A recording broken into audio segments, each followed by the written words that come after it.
Hello, welcome back to another episode of Between Science Superstition. My name is Anna. I'm Dan. And we're here to not talk about the Twilight Zone, but we are here to talk about Joker. That came out. Let's talk about it.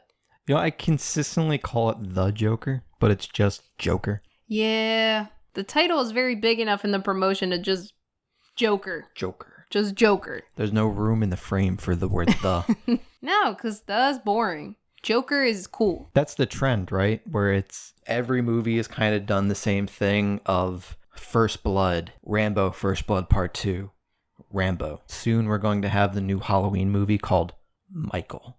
Or, I don't know, I just like how big the title is, so we get the point. But it's not your typical Joker. It's an origin story. Yes, but it's not your typical origin story either. Okay. Going forward, I'm going to assume that you've seen this movie. We're going to be spoiling the entire movie, and we're going to talk as if you've also seen it. I guess overhead view, I think it's good with a question mark. It's got a lot that I like, but there's a lot that I think is irresponsible at the same time. We can get more into what I mean by that, but overall, I personally like it, but it's kind of like I can be persuaded where it's bad. It's still a give or take kind of movie, still very fresh in our brains. It might take a little bit for people to be like, hey, Joker might kind of suck now, but I don't know. It might not. It still might be like, it could go either way, because like you said, I also like the movie, but in regards of how like an audience, just your typical audience is going to look at it, it could be more negatives than positives. Leaving the theater, my first thoughts were, wow, the way I interpreted this movie, it says a lot of really good things about class disparity and the wage gap, like how fucking rich people are and how fucking poor people are. And it says a lot of really interesting about mental illness and how society kind of treats the lower class like dirt. And I thought that all those elements were presented in a pretty good light. But I also felt that you could leave this movie with like the interpretation of, oh, if people have wronged you, it's okay to kill them. And that's not the message that I want people taking from this movie. Like most movies, I don't leave thinking how people interpret them. I just go based on what I interpret from it. But because this has been like in the forefront of the media for the past like 2 weeks, I've been like, yeah, how would a general like audience receive this movie? The Joker, or Arthur Fleck, like, it's almost comical how everybody in his life hates him and makes it clear that nobody likes him or tries to just not care for him or anything. That it gets to the point of where we see him when he becomes Joker. And that might be the irresponsible part, because when you get to the point of like the shootings and all that stuff, you're going to be like, yes, I root for this guy because everything bad has been happening to him. So I, as a person who's watching this movie, maybe knows no context, only that the Joker is in the Batman universe, and be like, this makes total sense why he's going to do this. Yes. You know, and then the riots and all that stuff that happens throughout the movie, I'm like, not me, but like somebody else is probably going to say like, yes, I support this 100%. But that's like the weird thing, is that I support the background political stuff in this movie. Like, absolutely. I agree with the message that you can only treat the lower class, the poor, the mentally ill, you can only treat them as dirt for so long until eventually there's a pushback. And that, again, like, I agree with that message, but I don't know if I agree with life's shitty, so I should kill people. No. Like, no, yeah, I definitely don't agree with that. I'm saying that those are like kind of the back and forth messages I can see being taken from this movie. Mm-hmm. But I mean, overall, from like our perspective. Yeah, instead of thinking of a general consensus of what people think about this movie, I did really like the movie. Literally, like, now it's boring to say, but it's true. Like, Joaquin Phoenix as a whole does a really good job with the material that he's given. There's no one that's credible will say Joaquin Phoenix is not amazing in this movie. He is like the glue of this entire movie, where you could even say like the things that I like the most about this movie probably wouldn't be as good without Joaquin Phoenix. Yeah. I mean, the man's a powerhouse. When you hired him, it's like, it makes sense. Go watch his other stuff if for some reason no one's ever heard of Joaquin Phoenix or whatever. But he has played creepy roles in the past. So this is almost like some of the most diverse like repertoire of movies. He's an artsy guy, He's but a like very diverse director. Not director, actor. I mean, originally I'm like, oh, well, that makes total sense. This would be a guy that would be perfect for playing the Joker because he could just elevate that and give us like a new take on the character. What did you besides Joaquin Phoenix's acting? What specifically stood out to you in this movie? The music, Gotham. I do the setting like was it 1980s? Yeah, it takes place in the 80s. Yeah. I think 1980s Gotham is the best depiction of Gotham we've gotten so far. Like this just dirty, gross, crime-ridden town. Mm-hmm. It's just, I think the setting is like phenomenal. And it's not coincidental in this movie that there's a trash strike happening where the garbage men aren't collecting the trash. So the streets are literally filled with trash.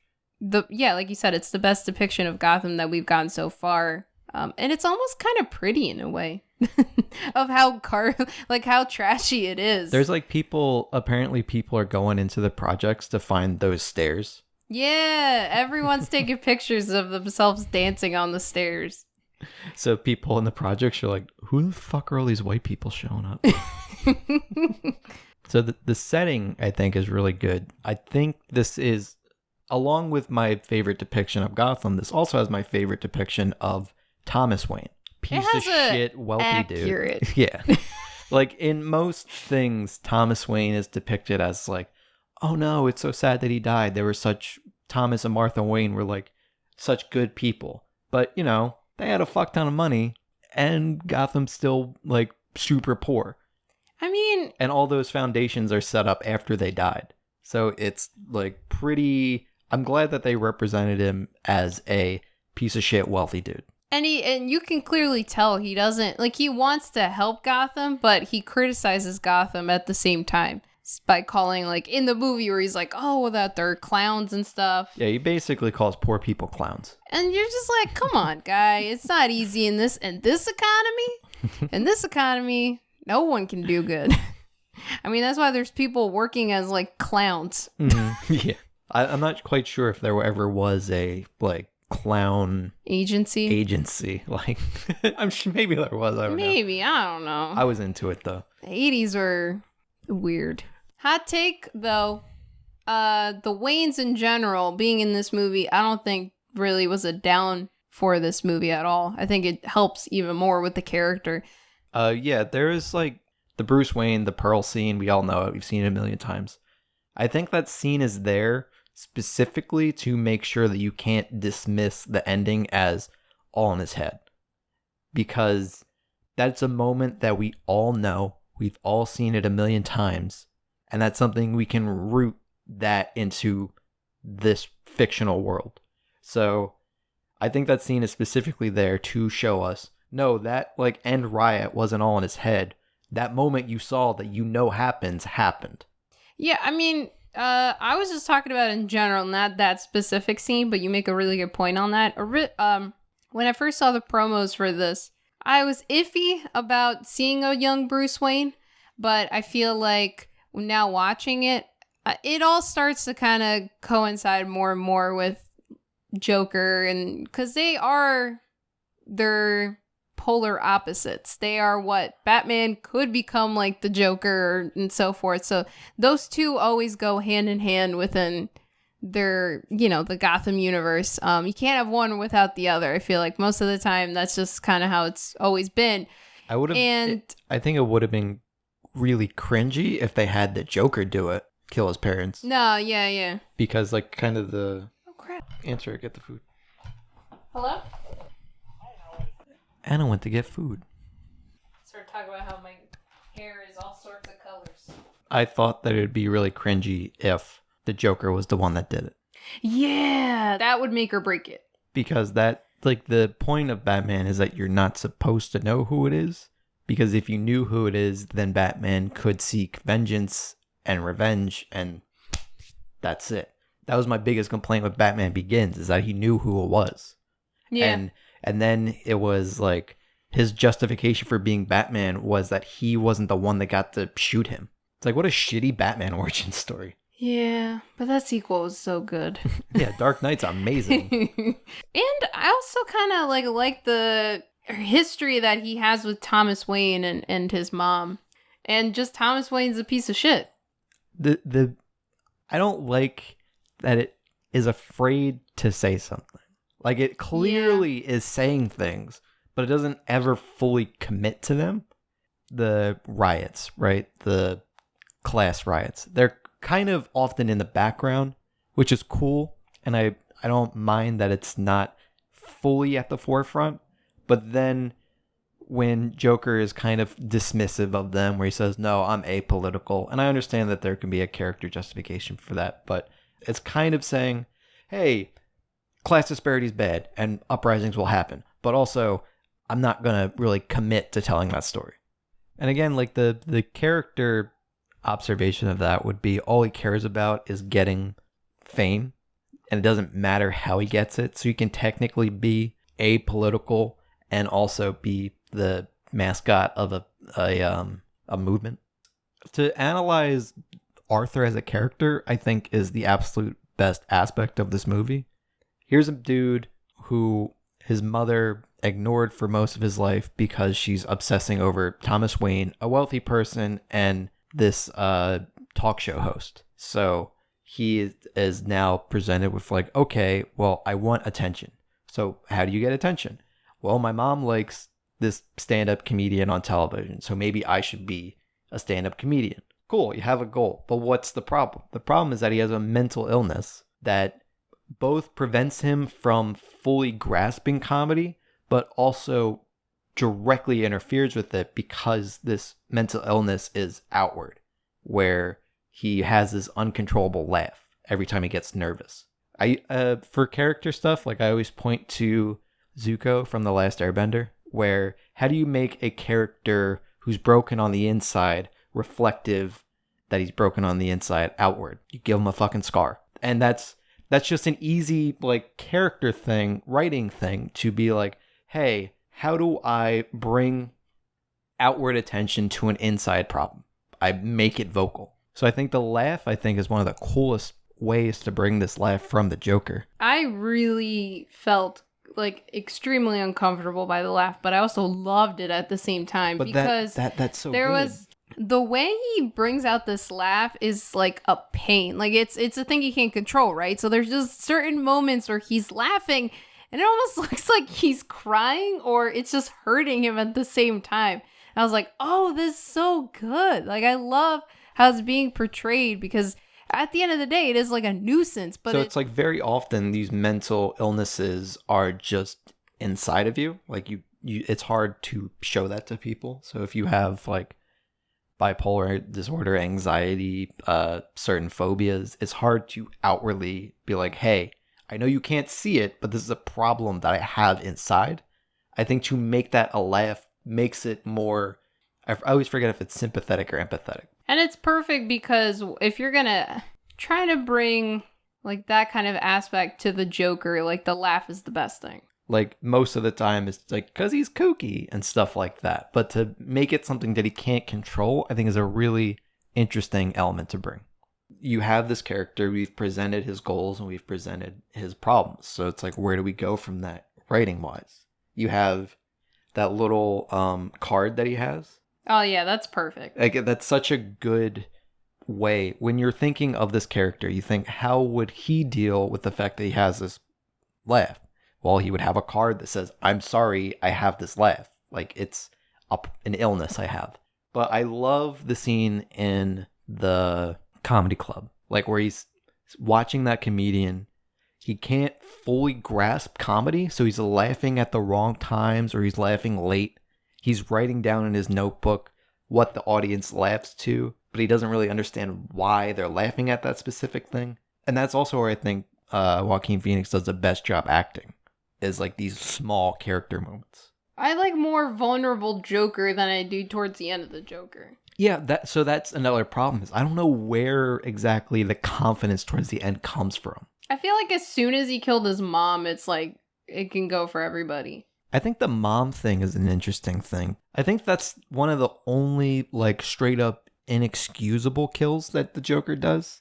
Says, I got nothing. I'm off my meds. I got nothing to lose. Like, whatever. That's another like element that we haven't talked about is that kind of the reason why he descends into this madness in the first place is a cut to public funding for these social programs. Yeah. I mean, his character, I mean, in the movie, in the beginning, he would always go to like a counselor and stuff and talk about. And the counselor herself doesn't really even care for what he has to say majority of the time. But, they cut funding on that, and then they also cut funding on getting his medication too. So you have that's the other commentary I really like. That adds further into the whole class thing is that it's not like Thomas Wayne could fucking fund the entire whatever social programs out of his pocket and it'd be no big deal. And that was the other like baby's first analysis of Batman where they have the television thing where it's like, oh, there's super rats now. And then on the talk show, the guy makes a joke of like, now we're going to bring in super cats. And that's that first kind of commentary you have about Batman, but also can be applied to most class stuff where it's like, instead of looking about why we have these giant rats, we're just going to bring in something to kill them. And it's like, no, you should probably figure out why you have fucking giant rats in the first place. That's the whole like Batman analysis is that he has a fuck ton of money and he uses that to beat up criminals rather than figure out why people become criminals in the first place. I was going to say, yeah, because Gotham's still trash. Like, you still have these villains half of the time roaming around Gotham. It's not like it doesn't change. It just get put in like Arkham Asylum. Yeah, so it's like if Thomas Wayne was Batman, he'd be treated as like the good character. But, you know, Bruce Wayne is doing just as much as his dad did, except he just beats people up, which is arguably worse. Yeah, but at least you don't see Batman going like, you guys are clowns. You're a bunch of clowns.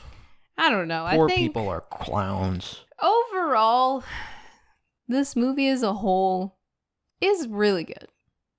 But it's just muddled. There's one inexcusable thing, which is Todd Phillips' character at the talk show. The old lady character where she's like, you can't make jokes about that. And that's such clearly like an author stand-in where it's just, you can't make jokes nowadays. And it's just like, shut the fuck up. This movie is almost irresponsible in the fact that the things that we've been talking about, these interesting things about class and mental illness and why you should fund social programs and all that shit, that's going to go over so many fucking dudes' heads. And they're only going to watch this movie like, oh, isn't it rad that he fucking killed someone because they deserved it? Just say anything up front. You don't have to hide all your messages. Like, Sorry to Bother You had a very upfront message of capitalism is slavery, and they fucking times it by 100. Yeah. I mean, you could go bonkers with this one too.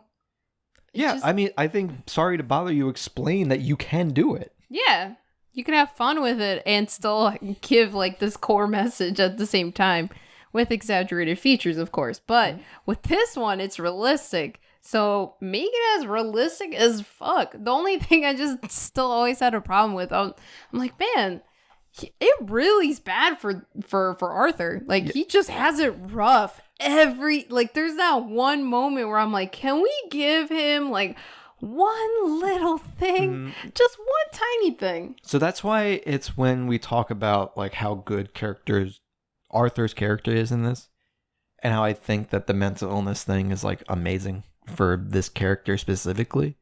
They have that line in here where they say, oh, I had a bad day. And I did feel bad for him. But ultimately, he didn't have a bad day. Like, if you're going to draw comparisons to some of the comic origins, like a Killing Joke, kind of the point was that if an individual is fucked up enough on any individual day, you can kind of like have a flip switch in your like brain and you kind of do shitty things. Arthur has it bad for his entire life and it's never been good. It just hasn't. Like, it hasn't been a bad day. It hasn't been a bad week. It's been a bad life. Fucking entire life. Like, literally anything. Is it being beaten as a kid? Is it being sexually assaulted as a kid? Is it being adopted? Is it being poor? Is it having mental illness? Guess what? Arthur has all of them. Like, almost to the point where we think his life is kind of going fine with, like, he meets this woman and you think all this. I mean, it's kind of, you could start to know when it's coming, but that is just an illusion. Can I ask you, as a woman, how quickly did you know that was, like, all fake? The minute she goes up to his door and be like, were you following me? I was like, this is fake. Because she was just like, whatever. Like, you know, I'm like, what? Exactly.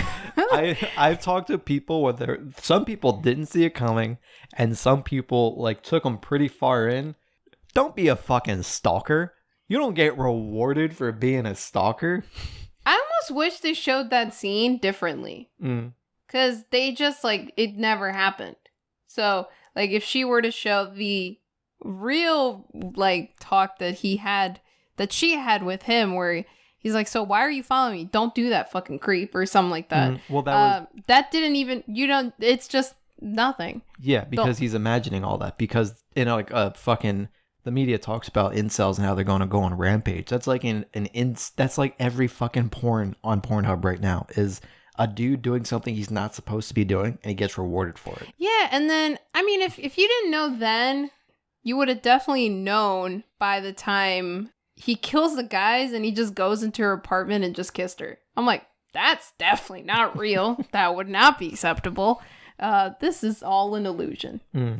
So I knew pretty quickly, one specifically, no fucking chick is going to your first stand-up as a first date. Like, hell that's no. not gonna happen. Well, I'm just like, Arthur, what are you doing, bud? You don't.